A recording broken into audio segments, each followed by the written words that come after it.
Bonjour à toutes et à tous, c'est Lou. Aujourd'hui, nous allons apprendre comment calculer notre empreinte écologique grâce à Internet. Allez, c'est parti. Il nous faut faire la distinction entre empreinte carbone et empreinte écologique. L'empreinte carbone calcule la quantité de carbone émise, généralement en tonnes, par une activité, une personne, un groupe ou une organisation. L'empreinte écologique, elle, est un mode d'évaluation qui comptabilise la pression exercée par les êtres humains envers les ressources naturelles dont le carbone fait partie. Ainsi, l'empreinte carbone est incluse dans l'empreinte écologique. En 2019, le 29 juillet exactement, nous avions consommé l'intégralité des ressources renouvelables de la Terre. Connaître son empreinte et essayer de la diminuer peut paraître vain. Cependant, cela permet de prendre conscience qu'il est possible de consommer autrement, tout en maintenant, voire en améliorant notre qualité de vie. Pour calculer cette empreinte, je vous invite à vous rendre sur le site de Global Footprint Network. Je vais vous mettre le lien bien sûr dans la description.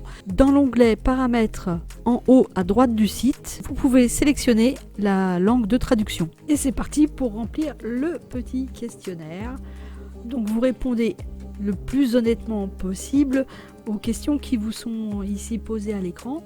Et parfois, vous pouvez même préciser vos consommations dans différents domaines en cliquant sur les petits liens qui vous sont proposés pour donner plus de précision encore à votre empreinte. L'avantage avec ce site, c'est qu'il peut garder en mémoire les données que vous saisissez et ainsi voir au fil du temps si votre empreinte carbone augmente ou diminue en fonction des modifications que vous avez apportées à vos modes de consommation, à votre alimentation et aux petits conseils. Différents petits conseils vous seront donnés à la fin, ce que nous allons voir.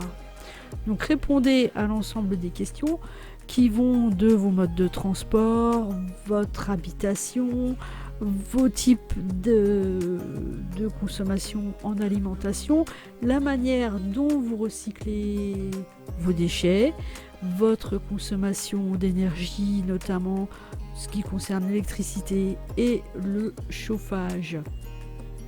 Alors au niveau du transport, c'est pas toujours évident. Par exemple, moi j'habite à la campagne, donc les transports en commun, que ce soit un train ou bus, il n'y en a pas. Donc c'est forcément la voiture.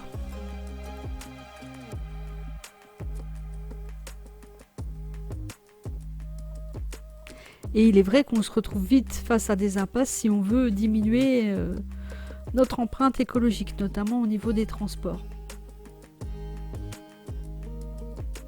Bon l'avion, moi je le prends jamais. Pareil pour les croisières. Donc je consomme 1,8 planètes, ce qui est quand même beaucoup. Et je peux voir que c'est principalement par rapport au CO2, donc par rapport à notamment l'utilisation de véhicules. Là ça va être très difficile pour moi de réduire parce que mon véhicule me sert pour aller travailler. À moins de ne plus travailler du tout, mais là il n'y aura plus de ressources du tout. Plus on est pauvre, moins on consomme de produits carbonés, ça c'est sûr.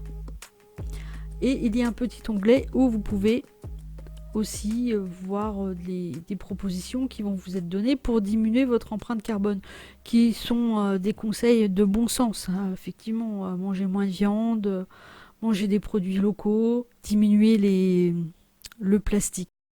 À votre tour de jouer, dites-moi dans les commentaires si vous avez fait ce petit test, si vous avez des astuces pour diminuer aussi votre empreinte carbone.